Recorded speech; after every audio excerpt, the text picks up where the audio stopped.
نمل از قلم نمرہ احمد۔ عجب سوال کیا آندھیوں نے پتوں سے، شجر سے ٹوٹ کے گرنا، بتاؤ کیسا لگا؟ بہت دن بعد آج سر شام ہی بارش شروع ہو گئی تھی، اوپر سے جیسے پانی کے تھال گرا دیے گئے تھے۔ پہاڑی علاقے کے اس پل کھاتی سڑک کے اوپر چوٹی پہ بنے پتھروں کے گھر کی کھڑکیوں پر بوندیں تراتر برس رہی تھیں۔ باہر مئی کے باوجود ٹھنڈ ہو چکی تھی۔ اس سیٹنگ روم میں نوعمر لڑکا آتش دان میں ہیٹر جلانے لگا تھا۔ پھر اس نے پلٹ کر صوفے پر بیٹھے ہاشم کو وضاحت دی، ابو کو ٹھنڈ نہ لگ جائے اسی لیے جلا رہا ہوں۔ ہاشم نے مسکرا کر اسپات میں سر ہلایا اور پھر ویل چیئر پر بیٹھے خاور کو دیکھا۔ وہ دونوں ایک دوسرے کے متضاد لگ رہے تھے۔ جہاں ہاشم تر و تازہ تیار 3 پیس سوٹ میں ملبوس چاق و چوبند بیٹھا تھا، وہیں خاور لاغر، کمزور اور ہڈیوں کا ڈھانچہ لگتا تھا۔ اس کے بال سفید ہو چکے تھے اور شیو بھی سفید تنکوں جیسی تھی۔ گردن ایک طرف ڈھلکی تھی اور نگاہیں کسی غیر مرئی نقطے پر جمی تھیں۔ تم جاؤ بیٹا، میں کچھ وقت تمہارے ابو کے ساتھ اکیلے میں گزارنا چاہتا ہوں۔ لڑکا ہیٹر سیٹ کر کے تابے داری سے باہر نکلتا چلا گیا۔ دروازہ بند ہوا تو کمرے میں سناٹا چھا گیا۔ باہر برستی بارش کی تڑاہٹ بھی معدوم ہونے لگی تھی۔ پچھلے ہفتے جب میں نے 2 دن ایک سرخ رومال کو دیکھتے کمرے میں بند گزارے تو ایک دفعہ ایسا موقع بھی آیا کہ فون کھول کر اپنے کانٹیکٹس کے گروپ دیکھے۔ فرینڈز، فیملی، کولیگز، شناسا۔ فرینڈ کے خانے میں بہت سے نام تھے۔ وہ مغموم مسکراہٹ کے ساتھ بولتے ہوئے خاور پر نظریں جمائے ہوئے تھا، مگر کوئی بھی کام کا نہیں تھا۔ میں سوچتا رہا دوست کون ہوتا ہے؟ وہ جس کی وفا غیر مشروط ہو، جو آپ سے بھلے اختلاف رکھتا ہو مگر آپ کو سنتا ہو، آپ کو سمجھتا ہو اور اس کو جب مدد کے لیے پکارو وہ حاضر ہو، اور جس کے لیے آپ بھی ہمیشہ حاضر ہوں۔ یہ الگ بات ہے کہ جو ہمارے لیے ہمیشہ حاضر ہوتے ہیں وہ ہم سے ہماری ان کے لیے حاضری کی توقع نہیں رکھتے۔ مگر خاور، مجھے احساس ہوا کہ شاید تم میرے سب سے اچھے دوست تھے۔ بوندیں تڑ تڑ شیشوں سے ٹکرا رہی تھیں۔ خاور کی آنکھیں اوپر کہیں جمی تھیں، جسم سے نالیاں لگی تھیں اور وجود میں ذرا سی بھی جنبش نہیں ہوتی تھی سوائے پلکیں جھپکنے کے۔ اب تک میں تم سے غصے میں تھا، ناراض تھا، سوچتا تھا کیا اتنی نفرت تھی تمہیں میرے باپ سے کہ ان کو مار ہی ڈالا۔ مگر اب میں ناراض نہیں ہوں۔ مجھے لگتا ہے میں اب سمجھنے لگا ہوں، تمہیں بھی اور خود کو بھی۔ اپنے ہاتھوں سے ایک محبوب انسان کو مارنے کے بعد مجھے لگنے لگا ہے قتل صرف نفرت اور دشمنی میں نہیں کیے جاتے، محبت میں بھی ہو جاتے ہیں۔ مجبوری لے ڈوبتی ہے۔ شاید تمہیں میرے باپ سے کوئی نفرت نہ ہو، شاید تمہاری مجبوری ہو، مگر میں تمہیں بتانا چاہتا ہوں میں اب تمہیں سمجھ سکتا ہوں۔ وہ اداسی سے کہہ رہا تھا، لبوں پر مسکراہٹ ہنوز قائم تھی۔ خاور اسی طرح ایک طرف دیکھے گیا۔ مجھے آج کہنے دو، میں تمہیں مس کرتا ہوں۔ تمہاری جگہ کوئی نہیں لے سکتا۔ تمہارے جانے کے بعد ہر چیز میرے لیے خراب ہونے لگی ہے، سب بگڑ رہا ہے، مگر میں آخری دم تک لڑوں گا۔ لیکن مجھے کہنے دو، کاش یہ سب نہ ہوا ہوتا۔ کاش تم میرے ساتھ ہوتے ان دنوں۔ کاش تم نے میرے باپ کو نہ مارا ہوتا۔ پھر وہ آگے ہوا اور قریب سے اس کو دیکھا۔ کیا واقعی تم نے ڈیڈ کو مارا تھا؟ اس کی آواز میں ایک شبہ سا تھا، ایک شک، ہیجان۔ خاور دوسری طرف دیکھتا رہا۔ وہ اٹھا، گھوم کر اس کی ویل چیئر کے سامنے آیا، دونوں ہاتھ ویل چیئر کے بازوؤں پر رکھے اور اضطراب سے اس کی آنکھوں میں دیکھنا چاہا جو کہیں اور دیکھ رہی تھیں۔ اور اگر تم نے ہی ان کو مارا تھا تو کس کے کہنے پہ؟ کیا میری آواز کانپی؟ میری ماں کے کہنے پہ؟ ہاں بتاؤ مجھے۔ اس کی رنگت سرخ پڑ رہی تھی اور وہ تڑپنے کسی انداز میں پوچھ رہا تھا، پلیز پلیز مجھے بتاؤ، کیا میری ماں نے میرے باپ کو مارا ہے؟ میں وجہ نہیں پوچھتا، صرف ہاں یا نہ پوچھ رہا ہوں کیونکہ میں… وہ سیدھا کھڑا ہوا اور پیشانی تھکان سے مسلی۔ میں 2 دن سے اس کشمکش میں ہوں کہ میری ماں اس وقت صرف کور اپ کر رہی ہے یا واقعی بے قصور ہے، اور میرا دل دونوں باتوں کو نہیں مانتا۔ مگر ایک بات میں جانتا ہوں کہ شاید اب میں ممی کو سمجھ سکتا ہوں، میں تمہیں بھی سمجھ سکتا ہوں۔ اپنے ہاتھوں سے پہلی جان لی ہے میں نے اور بہت کچھ کھو دیا ہے، مگر یہ سچ ہوا نا خبر، اگر واقعی ممی نے سب کیا ہے تو میں ان سے راستہ الگ کر لوں گا، ان کو چھوڑ دوں گا، ان سے محبت کرنا ترک نہیں کر سکتا، لیکن اور ہاں، ان کو ہر حال میں سمجھتا رہوں گا۔ قتل مجبوری میں ہوتے ہیں، شاید ان کی بھی کوئی مجبوری ہو۔ وہ تلخی سے ہنسا۔ چند ماہ پہلے تک میں ایسا نہیں تھا، اب میں بدلتا جا رہا ہوں، میں بے حس ہوتا جا رہا ہوں۔ لیکن شاید یہ شادی کی کوئی نئی گیم ہے۔ اگر ممی انوالوڈ ہوتی تو ہم دونوں کو صاحبزادی بیگم کے ملازم کا بیان نہ بتاتی، اس بات کو چھپاتی۔ وہ بے قصور ہے، اسی لیے تو۔ اس نے سر جھٹکا۔ کیا تم سن رہے ہو؟ اس نے امید سے پکارا، یاس سے پکارا، مگر دوسری طرف خاموشی تھی۔ شاید تم سن نہیں سکتے، تمہاری سماعت متاثر ہوئی ہے، مگر اچھا لگا تم سے بات کر کے۔ وہ کوٹ کا بٹن بند کرتے ہوئے ایک آخری نظر اس پر ڈالتا مڑا اور دروازے سے باہر نکل گیا۔ خاوند نے آنکھوں کا رخ پھیر کر دروازے کو دیکھا تھا، ان آنکھوں میں کوئی تاثر نہیں تھا، نہ وہ رنگ فصل بہار کا، نہ روش وہ ابر بہار کی۔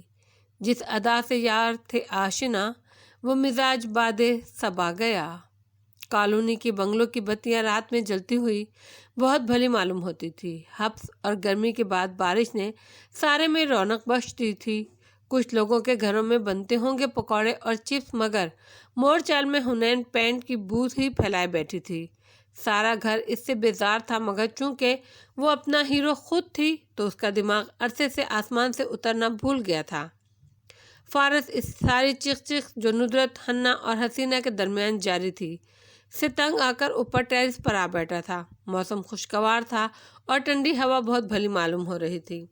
وہ پیر لمبے کر کے میز پر رکھے، آنکھیں بند کی، ٹیک لگا کر بیٹھا، خود کو پرسکون کرنے کی کوشش کرتا رہا۔ نوک نوک آواز پر چونک کر آنکھیں کھولی۔ زمر اس کے سر پر کھڑی تھی، سبز رنگ کے لباس میں، گھنگریالے بال آدھے باندھے، وہ کھلی کھلی لگ رہی تھی، ساتھ میں بھاپ اڑاتی چائے کا مگ بھی بڑھا رکھا تھا۔ وہ ہلکا سا مسکرایا، تھینک یو، اور مگ لے لیا۔ وہ اس کے ساتھ کرسی پر آ بیٹھی، یوں کہ اس کی طرف گھومی ہوئی تھی۔ کیا سوچ رہے ہو؟ کچھ نہیں، فارس نے سر جھٹکا اور مگ ہونٹوں سے لگایا، اور میں چاہتی ہوں تم کچھ سوچو بھی نہیں۔ وہ چونکا، کیوں؟ زمر کی اس پر جمی بھوری آنکھوں میں فکر مندی دکھائی دیتی تھی۔ تم خود کو مت پریشان کرو، مت تھکاؤ، گلٹی فیل مت کرو۔ آبدار کے ساتھ جو ہوا اس میں تمہارا قصور نہیں ہے، وہ نرمی سے سمجھا رہی تھی۔ فارس ہلکا سا مسکرایا۔ پھر کس کا قصور ہے؟ ہاشم کا، اس کے باپ کا۔ وہ لوگ ذمہ دار ہیں، تم نہیں۔ مگر میں نے اس کو استعمال کیا تھا زمر، یہ سوچے بغیر کہ وہ مشکل میں پڑ سکتی ہے۔ تم نے سری لنکا تک اس کا استعمال کیا تھا، وہاں تو وہ مشکل میں نہیں پڑی نا۔ جس مشکل میں تمہارا ہاتھ نہیں، تمہاری نیت نہیں، اس کے لیے دل بہاری مت کرو۔ اچھا، کوشش کروں گا۔ وہ زخمی سا مسکرا کر گھونٹ بھرنے لگا۔ اور یہ سب مت سوچو جو سوچ رہے ہو، اور میں جانتی ہوں کہ کیا سوچ رہے ہو۔ تم ضبط کیے بیٹھے ہو اور چاہتے ہو ایک ہی وقت میں جا کر سب کو جان سے مار ڈالو۔ آبدار اور میرے ساتھ جو ہوا اس رات، اس کے ذمہ داروں کو سزا دینے کا مت سوچو فارس۔ وہ اس کے کاندھے پر ہاتھ رکھے اسے سمجھا رہی تھی۔ وہ چپ چاپ چائے پیتے سنے گیا۔ میں جانتی ہوں تم فرسٹریٹڈ ہو، بہت چپ رہنے لگے ہو، تمہاری یہ بھڑاس ان لوگوں پر نکالنی ہے تمہیں، مگر میں چاہتی ہوں تم درگزر کر جاؤ، معاف کر دو۔ نہیں تو صبر کر لو، ہمارا کیس عدالت میں ہے، ہمیں وہ جیتنے دو، اور پھر میں تو ٹھیک ہوں بالکل۔ تم ٹھیک ہو نا؟ اس نے نرمی سے پوچھا۔ اس نے مسکرا کر جواب دیا۔ اس وقت نہیں تھی، شوق میں تھی، شل تھی، مگر اب ٹھیک ہوں۔ وعدہ کرو تم کچھ نہیں کرو گے ان کے خلاف۔ اوکے، میں کچھ نہیں کروں گا۔ اس نے آخری گھونٹ پیا اور کپ اسے تھما دیا۔ زمر نے مشکوک نظروں سے اسے دیکھا۔ اتنی شریفانہ شکل بنا کر جب حکم مانتے ہو تو مجھے پتہ نہیں کیوں یقین نہیں آتا۔ تمہاری سوچ ہی خراب ہے، اور تمہاری نیت، اف، وہ کراہا۔ اچھا بھلا میں تیسری شادی کرنے کا سوچ رہا تھا، اب پچھتا رہا ہوں کہ کیوں بچانے گیا تمہیں۔ تمہیں سچ میں تیسری شادی کا اتنا شوق ہے یا صرف میرے سامنے بنتے ہو؟ تم کہتی ہو تو تجربہ کر کے دکھا دوں تمہیں۔ ہوں۔ وہ ناک پکڑ کر سیدھی ہوئی اور ٹیک لگا کر چائے کے گھونٹ بھرنے لگی۔ نیچے سے حنین اور ندرت کی بحث کی آوازیں سنائی دے رہی تھیں۔ میں سوچ رہا ہوں ہم نیا گھر لے لیں۔ چیونٹی کا گھر چھوڑ دو گے تم؟ زمر کو یقین نہیں آیا۔ بی بی، یہ چیونٹی کا گھر نہیں ہے اور یہ پورا چڑیا گھر ہے۔ تڑپ کر وہ جیسے بولا تھا وہ ایک دم ہنسنے لگی۔ میں سنجیدہ ہوں۔ چلو اب ہم اپنا گھر لیتے ہیں جہاں ہم سکون سے رہ سکیں گے۔ ہر وقت یہ سرحدی جھڑپیں ہوتی رہیں جہاں اور ہم ایک دوسرے دن کدو گوشت نہ کھانا پڑے ہمیں۔ تم اتنا تنگ ہو میرے گھر والوں سے؟ وہ خفا ہوئی۔ میں اس سے بھی زیادہ تنگ ہوں۔ وہ سخت اکتایا ہوا لگ رہا تھا۔ مجھے تو یہاں کوئی اپنا سمجھتا ہی نہیں ہے۔ میں تو سمجھتی ہوں نا۔ اچھا واقعی میں تمہیں سمجھنے بھی لگی ہوں۔ سنو پھر سے بتانا، تمہیں واقعی نہیں معلوم تھا کہ قانون شہادت میں ایسا آرٹیکل بھی ہے جس کے تحت میاں بیوی کو ایک دوسرے کے خلاف گواہی دینے پر مجبور نہیں کیا جا سکتا؟ بیڑا غرق ہو قانون شہادت کا، یہ ہماری ہر بات میں کیوں آ جاتا ہے؟ وہ ہنستی چلی گئی۔ میں اس کا جواب تمہیں نہیں دوں گی، مگر میں صحیح تھی۔ میں تمہیں واقعی اس آرٹیکل کا نہیں علم تھا۔ کاش تم نے کلاس میں مجھے دیکھنے کے سوا بھی کچھ کیا ہوتا۔ کیوں نہیں کیا تھا؟ 2 لڑکیاں بہت پسند تھیں مجھے۔ ایک کا نام رباب تھا، اس کے گھر کا پتہ تک یاد ہے مجھے، اور دوسری…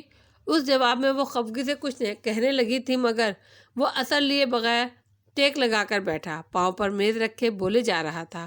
اس پانی کی ساری تکلیف اور تلخی بالآخر دھل گئی تھی۔ وہ پہلے جیسا ہو کر پہلی جیسی باتیں کرنے لگا تھا۔ وہ ٹھیک ہو گیا تھا مگر صرف زمر کے خیال میں۔ ڈیئر علیشا کاردار، تمہارا خط 2.5 سال پہلے مجھے ملا تھا مگر جواب لکھنے آج بیٹھی ہوں۔ عدالت اور موسم دونوں پر گرما گرمی کا عالم چھایا تھا۔ وقت پڑ لگا کر اڑ رہا تھا، ریت کی طرح انگلیوں سے پھسل رہا تھا، آبشار کی طرح پتھروں سے پانی سر پٹک رہا تھا۔ دراصل علیشا، ان 2.5 سالوں میں بہت کچھ بدلا ہے اور میں نے جان لیا ہے کہ تم غلط تھیں۔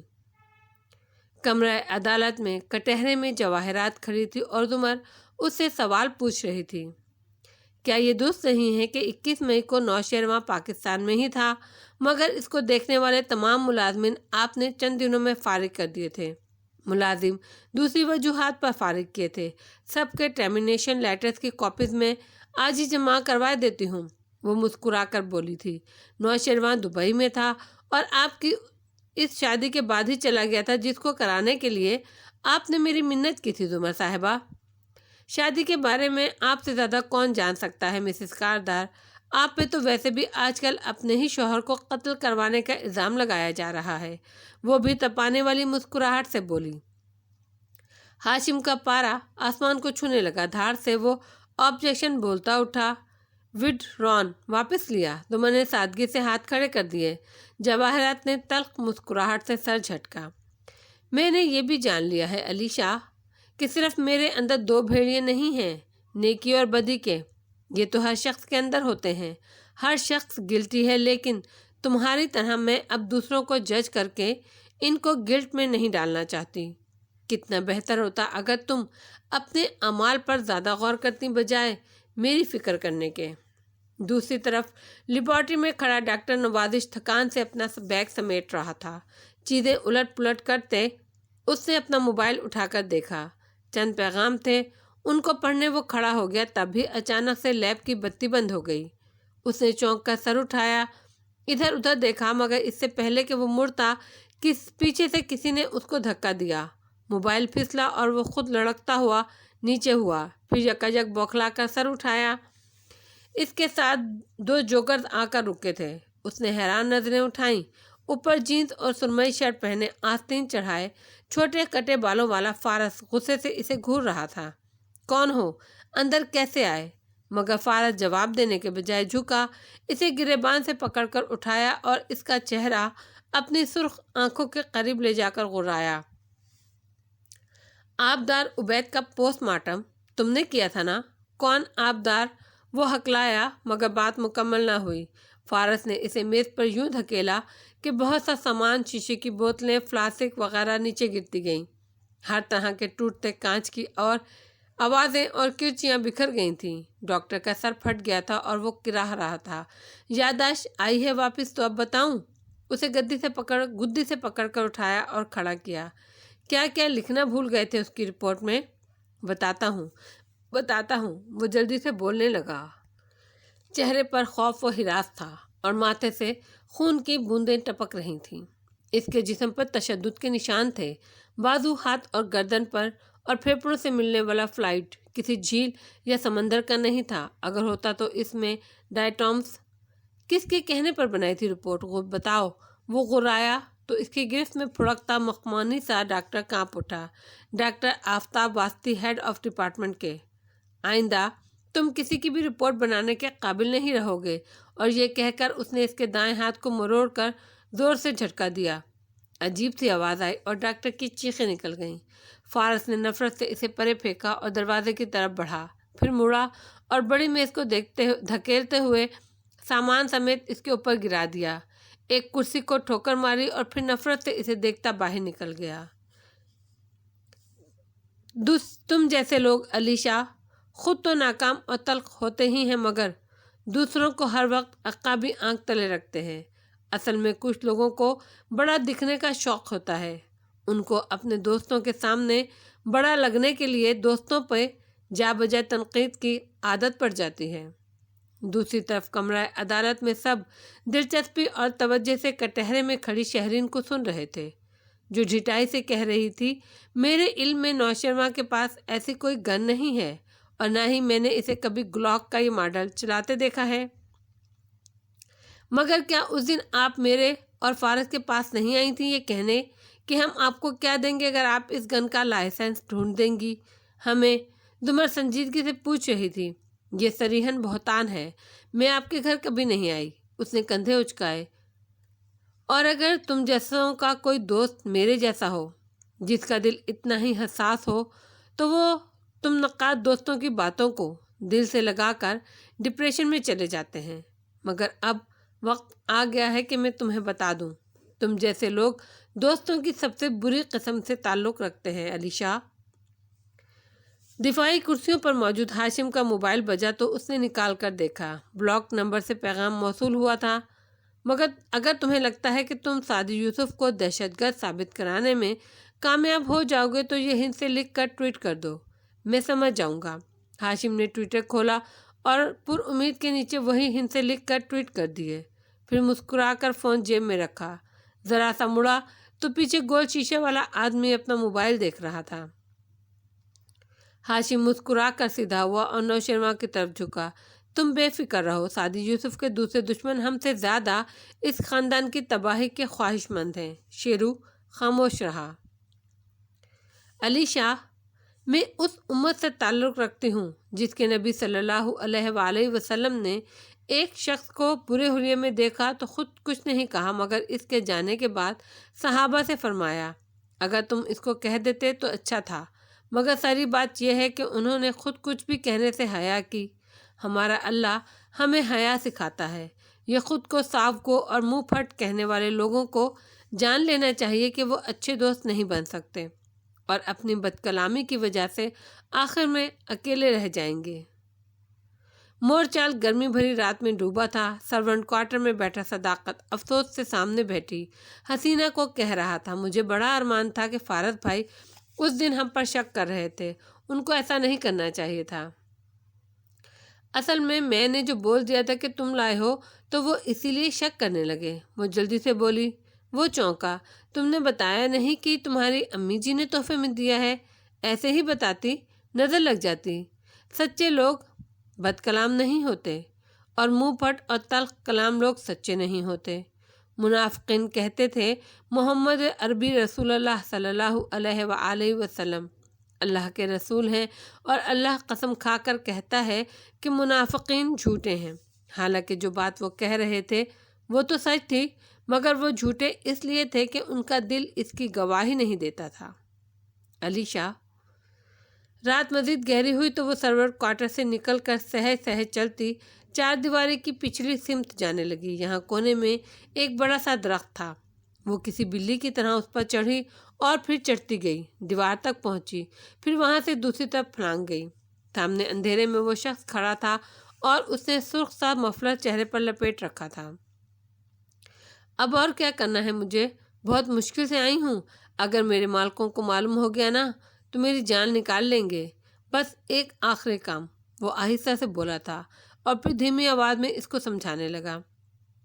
علیشا، سچے لوگ وہ ہوتے ہیں جو وہ کہیں جس کی گواہی ان کا دل دے، اور ان کا دل جب آپ کو بتا رہا ہوتا ہے کہ یہ بات کہنے سے آپ کے دوست کا دل دکھ جائے گا اور آپ پھر بھی اسے کہہ ڈالیں تو آپ نے سچ نہیں کہا، آپ نے بد کلامی کی۔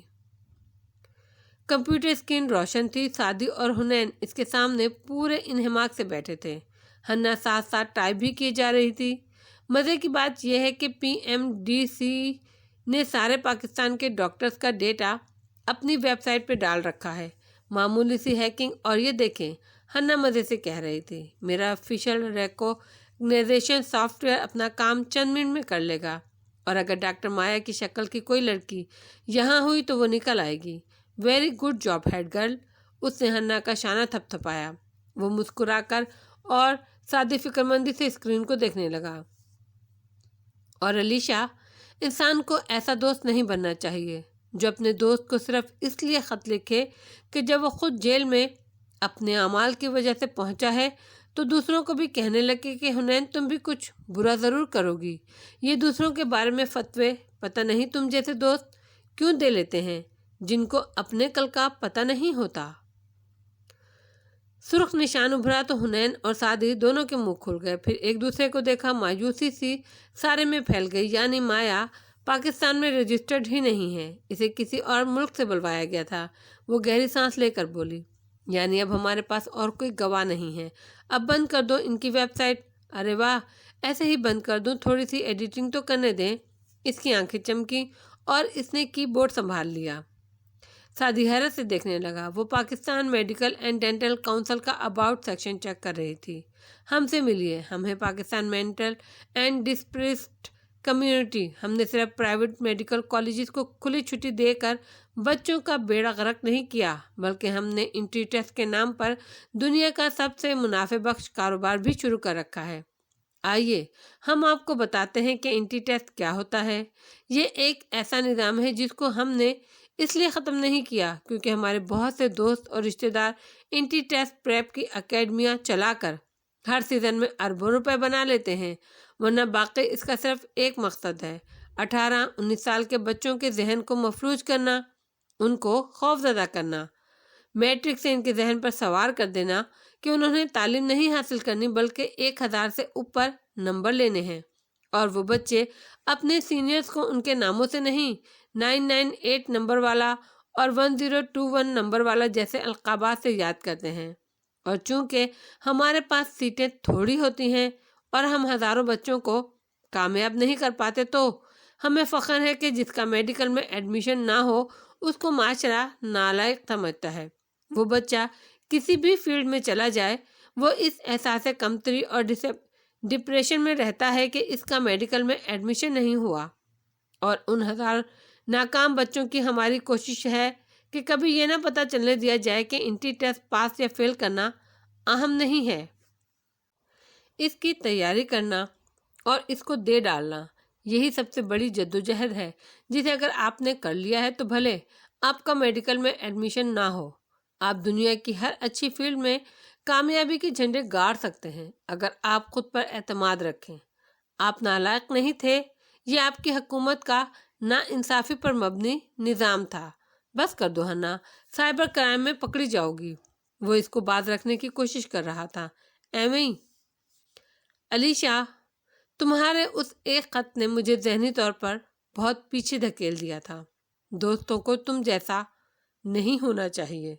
دوستوں کو دوستوں کی خامیاں نرمی اور پیار سے بتانی چاہیے، اور خامی سے زیادہ ان کا حل بتانا چاہیے۔ تم پر سیاہ رنگ بالکل سوٹ نہیں کر رہا کی بجائے تم یہ سیاہ سے زیادہ سبز سوٹ پہنا کرتا ہے، تم پر سیاہ سے زیادہ سبز سوٹ کرتا ہے کہہ دینا زیادہ بہتر ہوتا ہے۔ پلیز گولی مت چلانا، میری بات سنو، میں تمہیں سچ سچ بتا دوں گا۔ وہ نیم اندھیرا کمرہ تھا اور اوپر بلب جھول رہا تھا۔ نیچے ایک میز رکھی تھی جس کے سامنے کرسی پر بندھا ہوا ڈاکٹر آفتاب پسینہ پسینہ ہوئے کہہ رہا تھا۔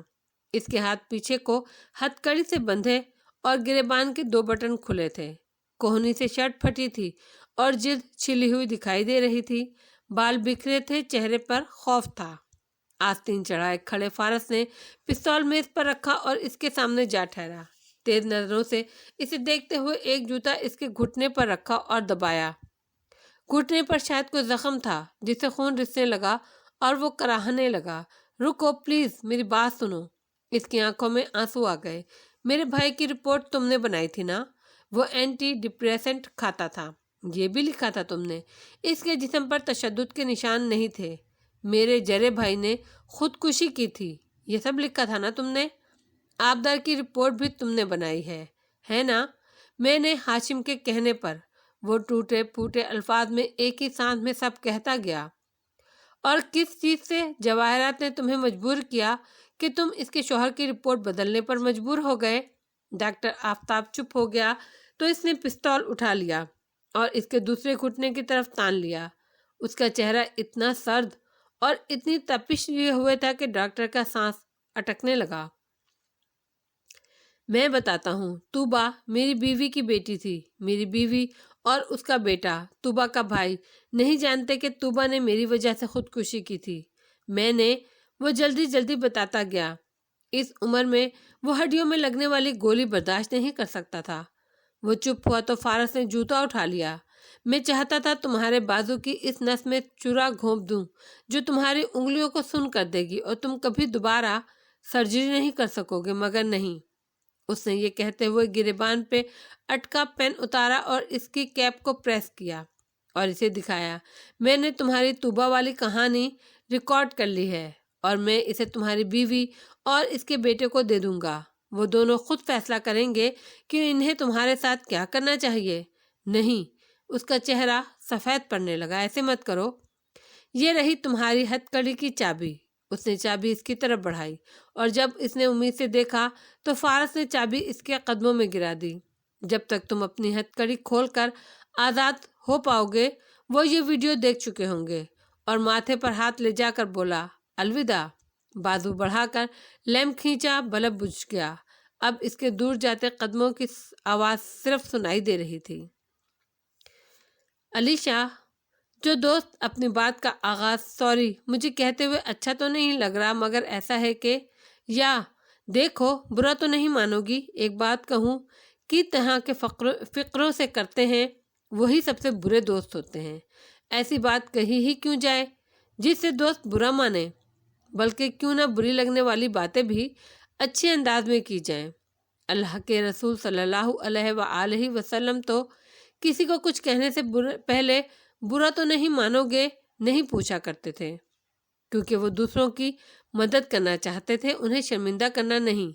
وہ ایسی باتیں کہتے ہی نہیں تھے جس سے کوئی برا فیل کرے، بلکہ اسے حل بتاتے تھے۔ دوسری طرف گواہوں کے بیانات اور شواہد سے یہ بات صاف ظاہر ہوتی ہے یور آنر کہ زمر چبوترے کے سامنے کھڑی دونوں ہاتھوں میں قلم کو گھماتی بلند آواز میں کہہ رہی تھی کہ ملزم نوشیروان کاردار نے میرے موکل سے ذاتی عناد کے باعث پہلے اس کا پیچھا کیا، پھر اس کو تنہا پا کر اسے گولیاں مار دیں، پھر بھی اس کی جان نہیں گئی تو اسے ہسپتال سے اغوا کر لیا اور ملک سے باہر بھیج دیا۔ ملزم کے اثر و رسوخ کو دیکھ کر یہ یقین کرنا قطعاً مشکل نہیں ہے کہ یہ سب اس کے لیے بہت آسان تھا۔ میرے موکل کو قید میں 9 ماہ شدید اذیتیں دی گئیں اور اب تک ذہنی تشدد کا نشانہ بنایا جا رہا ہے۔ نہ صرف ملزم کو مجرم قرار دیا جانا چاہیے بلکہ اس کو سزائے موت بھی سنائی جائے۔ اور پھر ذرا ٹھہر کر وہ سرد آواز میں بولی، پروسیکشن پلیڈ فور ڈیتھ پینلٹی، اور دوستوں کو میری طرح بھی نہیں ہونا چاہیے۔ علیشا، اسکول کالج میں کوئی دوست یا انٹرنیٹ پر کوئی فرینڈ بات بات پر صاف کوئی کی آڑ میں ہمیں طنز کا نشانہ بناتا ہے اور ہم ان کی باتیں سن کر دکھی پر دکھی ہوتے چلے جاتے ہیں، یہ بھی تو درست نہیں ہے۔ اسکول کے آڈیٹوریم میں عجیب ہنگامہ سا مچا تھا۔ جہاں چند منٹ پہلے بچے اسٹیج پر پرفارم کر رہے تھے، وہاں اب وہ سہم کر ایک طرف کھڑے تھے اور انہی میں چپ چاپ سر جھکائے کھڑی سونی بھی تھی۔ پروجیکٹر اسکرین پر ایک ویڈیو چل رہی تھی جس میں شہرین کارڈ کھیلتی اور پیسے ہارتی نظر آ رہی تھی۔ ڈی جے پاگلوں کی طرح کیز دبا رہا تھا، کسی طرح اس ویڈیو کو روکنے کی کوشش کر رہا تھا، مگر وہ اسٹاپ نہیں ہو رہی تھی۔ انتظامیہ ندامت سے ادھر ادھر بھاگ رہی تھی اور حاضرین میں کھڑی شہرین کا چہرہ مارے خفت کے سرخ پڑ رہا تھا۔ والدین مڑ مڑ کر اسے دیکھ رہے تھے، چیمک گوئیاں کر رہے تھے اور ساتھ کھڑی جواہرات تلخی سے بڑبڑا رہی تھی۔ آج کے بعد تم سونی کے 2 فٹ قریب بھی نہیں آؤ گی۔ ایک لفظ مت بولنا، تم قابل حقارت عورت ہو، اس قابل نہیں ہو کہ اس بچی کی پرورش کر سکو۔ ابھی اسی وقت یہاں سے نکل جاؤ، سونی کو گھر میں لے جاؤں گی۔ اور شہری نے کانپتے ہاتھوں سے اپنا پرس اٹھایا تھا۔ علیشا، میں نے جان لیا ہے کہ انسان کو رشتہ دار چننے کا اختیار بھلے نہ ہو، مگر دوست چننے کا ضرور ہوتا ہے، اور ایسے دوستوں سے انسان کو خود ہی دور ہو جانا چاہیے جو بات ببات آپ کو اپنی تلخی کا نشانہ بناتے ہوں۔ میں اس کی گارجین اینجل ہوں، پتہ ہے آپ کو مادام شہرین؟ شہری خفت سے چہرہ جھکائے پرس ماتھے پر رکھے تیز تیز باہر چلتی جا رہی تھی۔ جب ایڈیٹوریم کے باہر سے کسی نے اسے پکارا، وہ ٹھٹک کر رکی، مڑی، حنین کو دیکھا تو بے اختیار پرس والا ہاتھ نیچے گر گیا۔ آنکھوں میں اچنبھا اور پھر بے یقینی ڈر آئی۔ تم نے کیا ہے یہ؟ میں ہمیشہ سوچتی تھی کہ ہر بری گھڑی میں فارس کے ساتھ کیوں ہوتی ہوں۔ وہ سینے پر بازو لپیٹے اپنا ٹیبلٹ ایک ہاتھ میں پکڑے سادگی سے کہہ رہی تھی، جب وارث ماموں کو مارا گیا تب میں ان کے ساتھ تھی۔ جب زرتاشا کو گولی لگی تو وہ میرے ساتھ ہوٹل میں تھے۔ جس قمر الدین کے قتل کا الزام لگا ان پر، اس کے قتل کے وقت اس وقت صبح بھی وہ میرے ساتھ تھے۔ پھر اس رات جب تم نے اور تمہارے سائیکو شوہر نے زمر کو مارنا چاہا تب بھی میں فارس غازی کے ساتھ تھی۔ پتہ ہے کیوں؟ وہ 2 قدم قریب آئی اور اس کی آنکھوں میں دیکھا۔ کیونکہ میں فارس غازی کی گارجین اینجل ہوں اور میرا کام ہے اس کے راستے کی چھوٹی موٹی جڑی بوٹیوں کو صاف کرنا۔ اور وہ آگے بڑھ گئی۔ شہری مارے غصے کے پیر پٹک کر رہ گئی، مگر اس کے پیچھے نہیں جا سکتی تھی کیونکہ وہیں سے سارے والدین نکل کر آ رہے تھے۔ اور علیشا، میں نے یہ بھی جان لیا ہے کہ ہم اپنے دوستوں کو تبدیل نہیں کر سکتے، صرف ان کو بدل سکتے ہیں۔ ہم ان کا رویہ اور ان کی عادات نہیں تبدیل کروا سکتے ان سے، اس لیے دوست بدل لینا زیادہ بہتر ہے، ہر وقت کی دل آزاری سے۔ یور آنر، مسز زمر کے افسانوں کے برعکس، ہاشم اب چبوترے کے سامنے دائیں سے بائیں چلتا ہاتھ ہلا کر متانت سے کہہ رہا تھا، اس کیس میں فی الحال تک صرف یہی بات ثابت ہو پائی ہے کہ سعدی یوسف کو کسی نے اغوا نہیں کیا تھا، وہ واقعی زخمی ہوا تھا اور یہ اس کے ساتھ زیادتی تھی۔ ہم بھی چاہتے ہیں کہ اس کے مجرم نیاز بیگ کو جو جرم قبول کر چکا ہے واقعی سزا ملنی چاہیے، مگر انتہائی افسوس سے کہنا پڑ رہا ہے کہ اس گولڈ ڈگر لڑکے نے اپنی زخمی حالت کا ناجائز فائدہ اٹھایا اور چوال میں مقیم اپنے دہشت گرد سہولت کاروں سے کہلوا کر خود کو خود غائب کروایا۔ ہر گواہ چیخ چیخ کر بتا چکا ہے کہ سعدی یوسف کی سرگرمیاں مشکوک تھیں اور وہ شرپسند عناصر کے ساتھ میل جول رکھتا تھا۔ اب چونکہ وہ واپس آ چکا ہے تو اتنے مہینوں کی گمشدگی کو کور اپ کرنے کے لیے اس نے ایک امیر خاندان کو نشانہ بنایا تاکہ کیس کے دوران وہ خاندان سیٹلمنٹ کے نام پر اس کو بھاری رقم ادا کر دے، اور تیسرے فریق کے ذریعے بارہا اس نے کیس سیٹل کرنے اور پیسے لینے کا عندیہ بھی ظاہر کیا، مگر ہم نے ٹھان لی تھی کہ پیسے نہیں دیں گے بلکہ انصاف لیں گے، اور اس کی آواز عدالت میں گونج رہی تھی اور سب خاموشی سے سن رہے تھے۔ علیشا، میں یہ نہیں کہتی کہ دوستوں کو ان کی خامیوں سے آگاہ ہی نہ کیا جائے بلکہ ان کی ہر وقت جھوٹی تعریفیں کی جائیں۔ میں صرف یہ کہتی ہوں علیشا کہ اللہ کے رسول صلی اللہ علیہ وآلہ وسلم سے زیادہ کوئی سچا نہیں تھا، مگر جب وہ سچ بول کر بھی اپنے ساتھیوں کا دل نہیں دکھاتے تھے تو ہمارے سچ ہمارے دوستوں کو آزردہ کیوں کر دیتے ہیں؟ ہم سچ بولنے سے پہلے برا نہ منانا کہہ کر کیوں اقرار کرتے ہیں کہ بات برا ماننے والی ہی ہے؟ قصر کاردہ کی عقبی بیلکنی میں ہاشم کرسی ڈالے بیٹھا تھا۔ سامنے دور پہاڑوں پر سورج غروب ہوتا دکھائی دے رہا تھا۔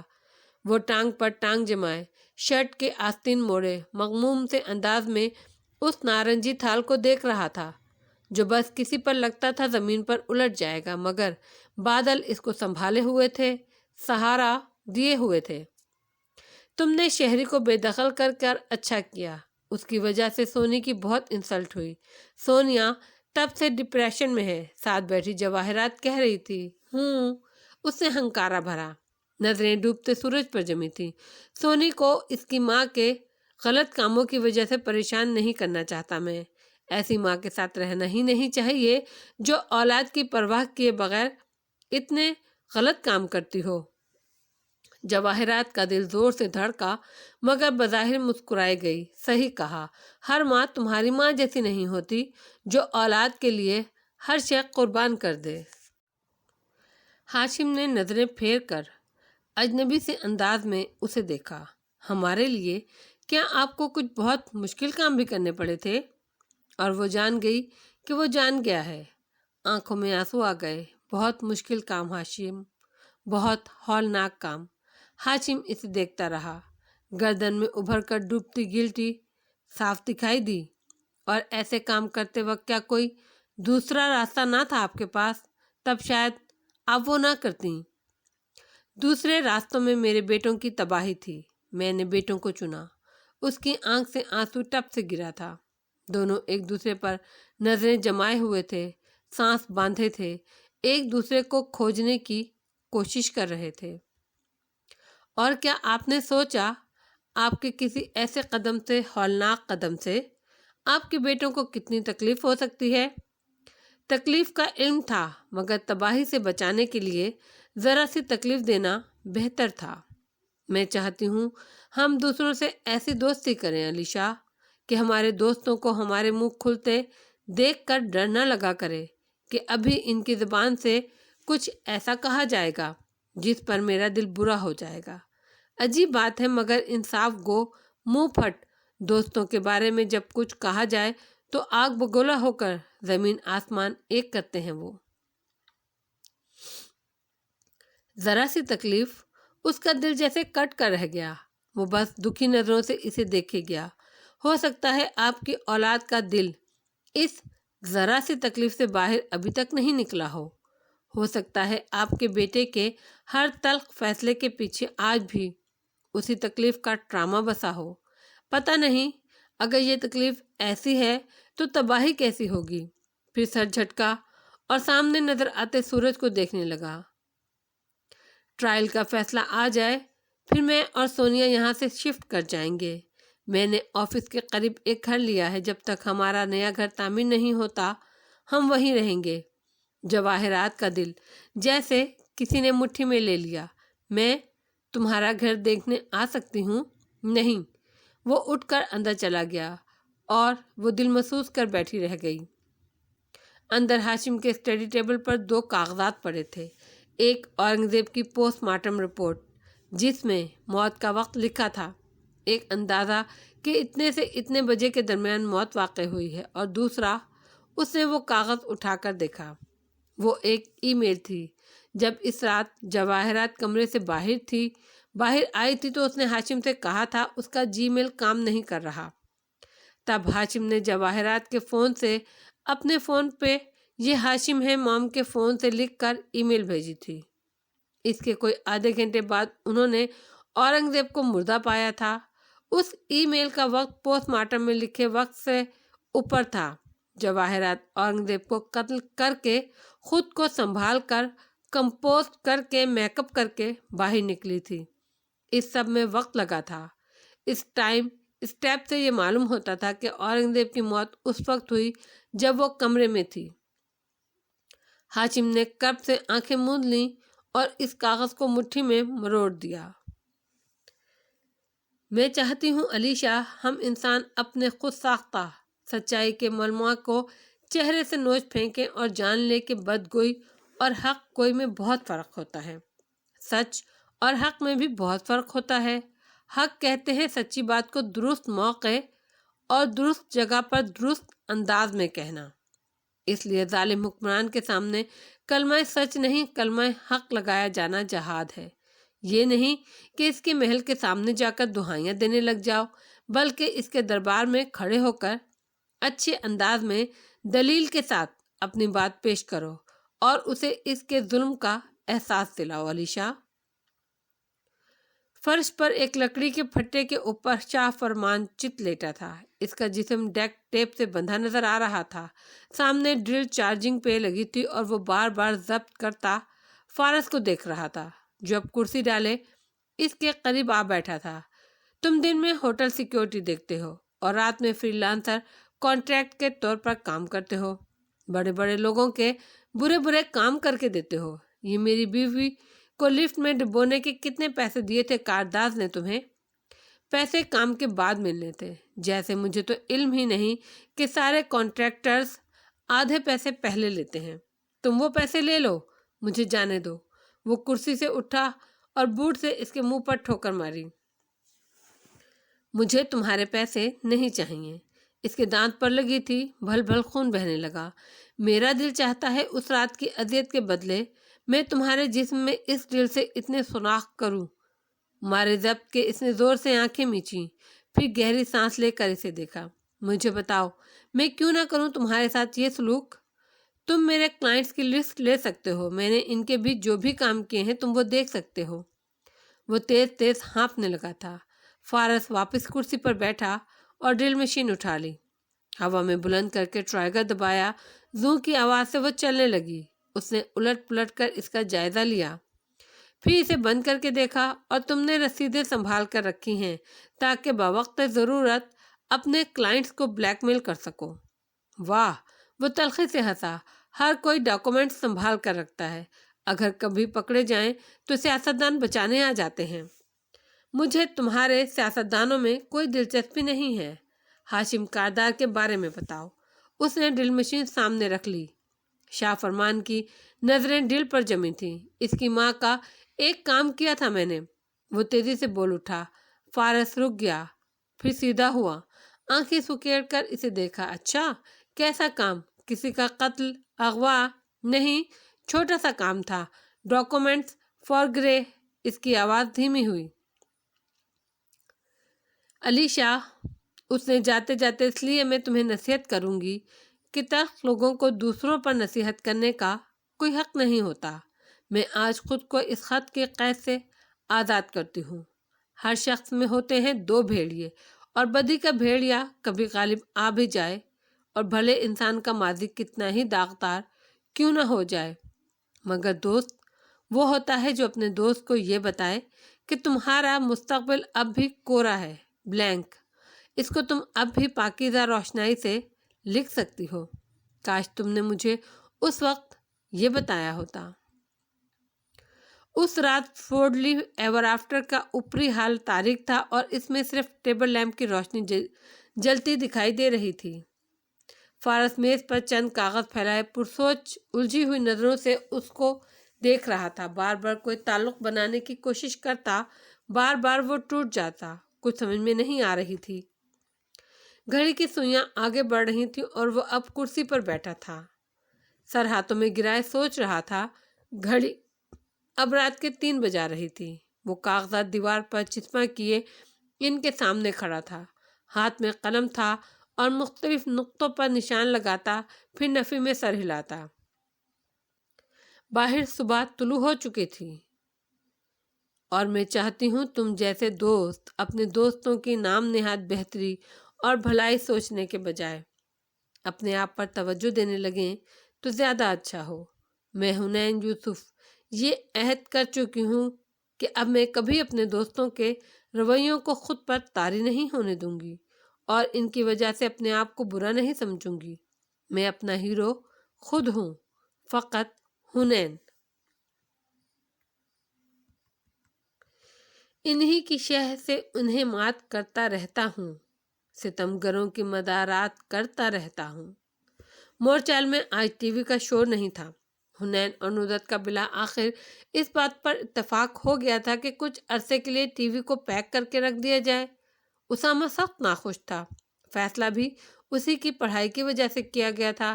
اس کا ٹیپ بھی حکومت نے ضبط کر لیا تھا، مگر جب سے ٹی وی خاموش ہوا تھا اس سبز بیلوں سے ڈھکے بنگلے میں کوئی انوکھا سا سکون در آیا تھا۔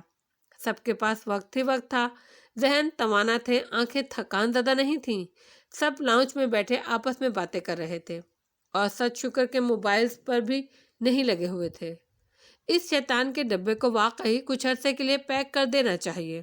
ابا بڑے ہی خوش تھے، بار بار اظہار کرتے، عجیب ڈپریشن پھیلا کر رکھتا ہے گھر میں، اور اب دیکھو وقت میں برکت سی محسوس ہونے لگی ہے۔ بالکل، اسامہ برے دل سے بڑبڑایا۔ ابا نے نہیں سنا، وہ کچھ اور سوچنے لگے۔ پھر زمر کو دیکھا۔ فارس کہاں ہے؟ پتہ نہیں، میں نے کل سے اسے نہیں دیکھا۔ فون کیا تھا، کہہ رہا تھا کچھ کام ہے، اس نے رسان سے بتایا۔ زمر، وہ ٹھیک تو ہے؟ ندرت نے اس کے پاس بیٹھتے پوچھ لیا۔ وہ چپ ہو گئی۔ لگ تو ٹھیک رہا تھا، اندر سے کچھ اس کو بھی کھٹکتا تھا، مگر مجھے وہ ایسا لگا جیسے جیل سے آنے کے بعد لگتا تھا، اور شادی کی گمشدگی کے دنوں میں اسی طرح خاموش۔ عجیب سا، وہ فکر مندی سے کہہ رہی تھیں۔ کچھ معاملات ہمیں اتنے پریشان کرتے رہتے ہیں بھابھی کہ کوئی دوسرا کام ہو ہی نہیں پاتا۔ یا تو انسان ان کی وجہ سے گھل گھل کر ختم ہو جائے، یا پھر اللہ تعالیٰ سے کہے کہ یہ پریشانی میں نے آپ کے حوالے کر دی۔ جب تک میں آپ کے دوسرے بندوں کی مدد کر لوں اور لوگوں کے لیے اچھے کام کر لوں، تب تک آپ اس مسئلے کو خود سلجھا دیجیے گا۔ وہ اندرونی خلفشار پر قابو پا کر متانت سے بولی تھی۔ سب خاموش ہو گئے۔ گھر میں ویسے ہی بہت خاموشی محسوس ہونے لگی تھی۔ چند میل دور آفس بلڈنگ کے بالائی فلور پر ہاشم اپنے کمرے میں بیٹھا کام میں مصروف تھا۔ جب انٹرکام بجا، اس نے کان سے لگایا، چہرے پر چونکنے کے آثار نظر آئے۔ فارس آیا ہے؟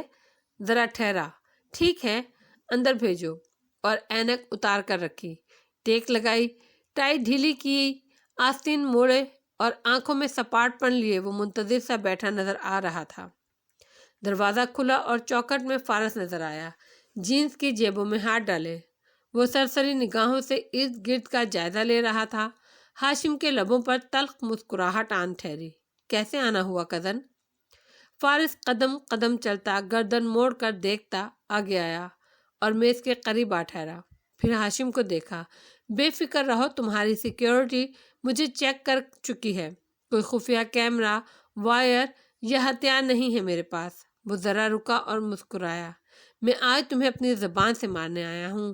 ہاشم کی مسکراہٹ گہری ہو گئی، کرسی کی طرف اشارہ کیا۔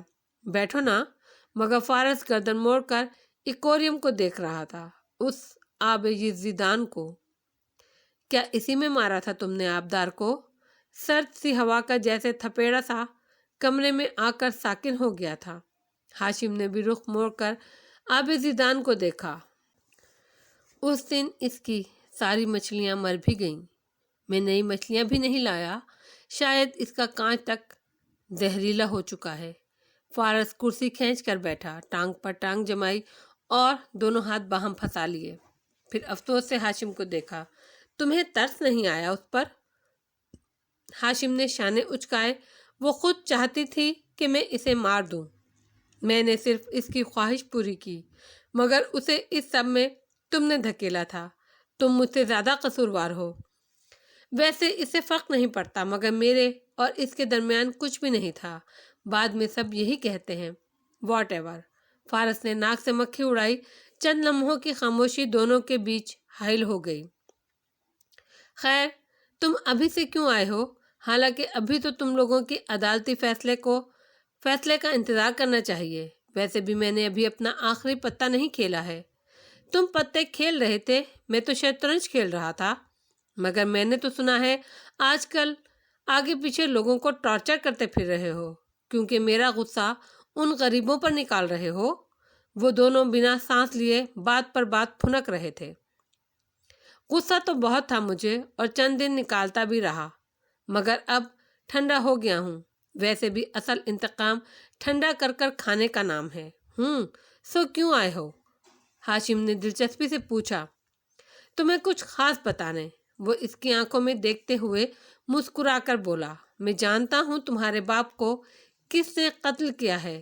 ہاشم ایک دم زور سے ہنس دیا، یہ تم اور سعدی میرے باپ کے قتل کے گرد سیاست کرنا کب چھوڑو گے؟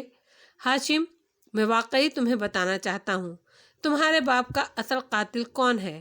وہ اب سنجیدہ ہوا، تم نے دیر کر دی سعدی، یہ کارڈ بہت پہلے کھیل چکا ہے اور اس کی وجہ سے میں نے خاور نے نہیں مارا تمہارے باپ کو، یہ بھی جانتا ہوں، اور تم نے مجھے مایوس کیا ہے کیونکہ میں جان گیا ہوں کہ میرے باپ کو میری ماں نے مارا ہے۔ صاحبزادی صاحبہ نے بتا دیا تھا مجھے۔ تلخی سے اسے دیکھتے وہ چبا چبا کر کہہ رہا تھا، مگر تم لوگ زیادہ خوش نہ ہو، یہ ہمارا ذاتی معاملہ ہے اور میں نے موو آن کرنے کا فیصلہ کر لیا ہے۔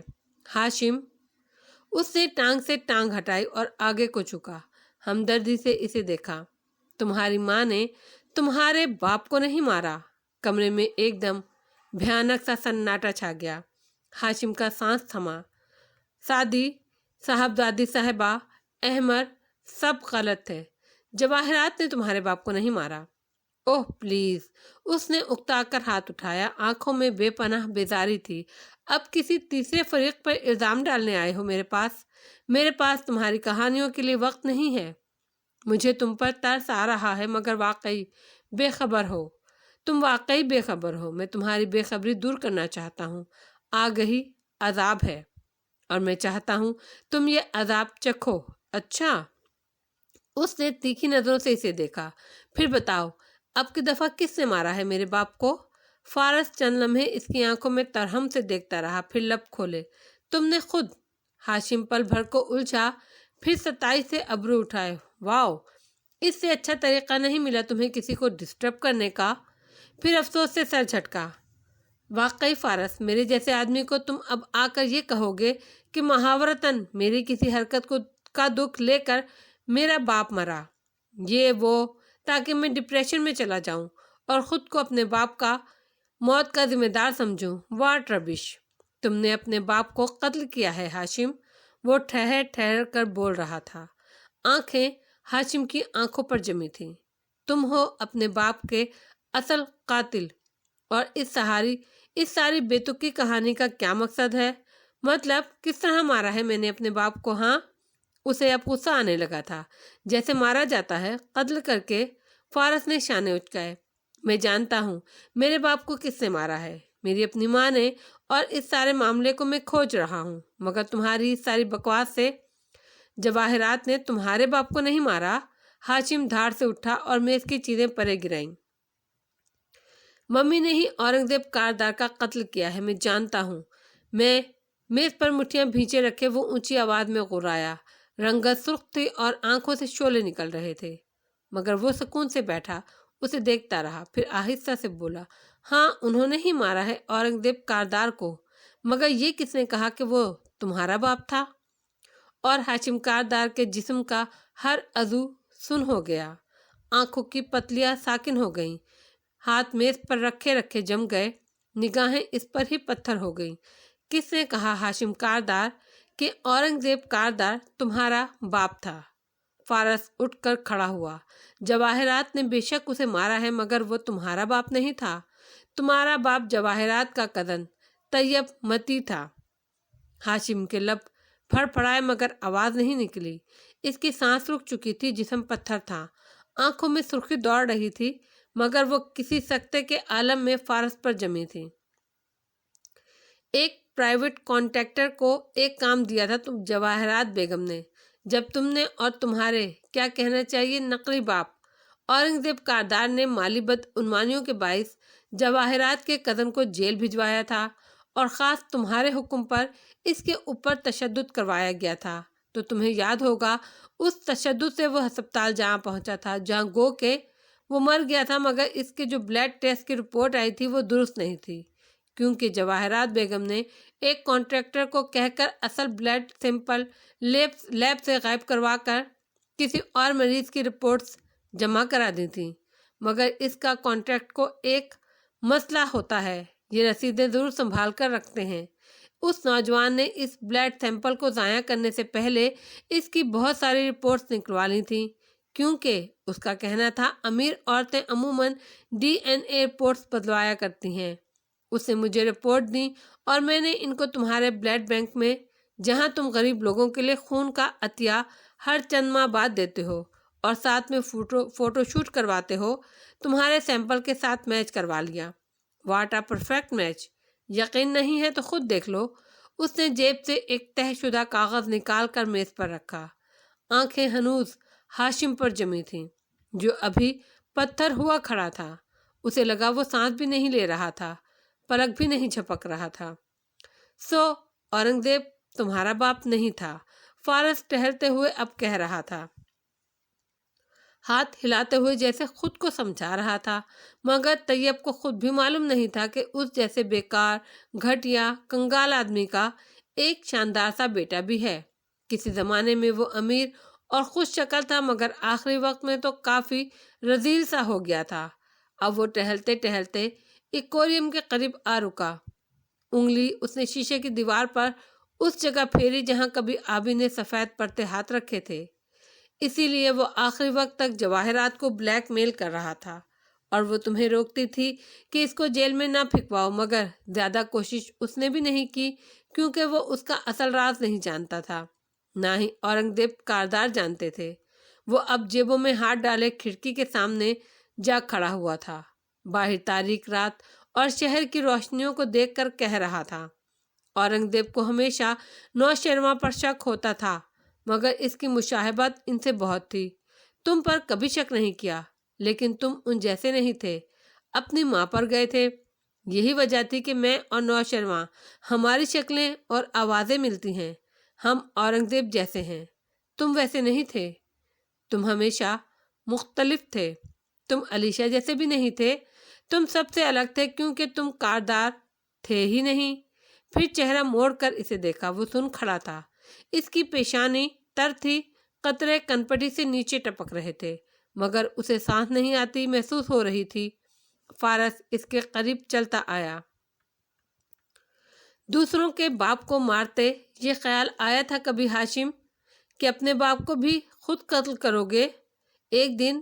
اور جس کو تم ساری زندگی اپنا باپ مانتے رہے، جس کی سیاست بچانے کے لیے تم نے عمل اور نور سے ان کا باپ چھینا، وہ آدمی تو تمہارا کچھ لگتا ہی نہیں تھا۔ پھر اس پہ ایک تعصب بھری نظر ڈالی۔ تم تاش کھیلنے کی تیاری کر رہے تھے اور میں شطرنج کھیل رہا تھا، اور اس نے میز پر رکھا لفافہ اٹھایا۔ اسے شہمات کہتے ہیں۔ کاغذ زور سے ہاشم کے اوپر دے مارا۔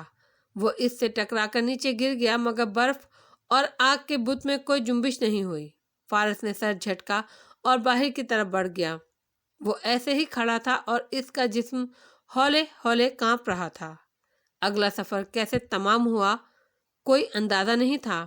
کتنے دن بیتے، کتنی راتیں کاٹیں، کوئی احساس نہ تھا، بس من بھر قدم اٹھاتا وہ چل رہا تھا۔ بال بکھرے تھے، حلیہ بے ترتیب تھا۔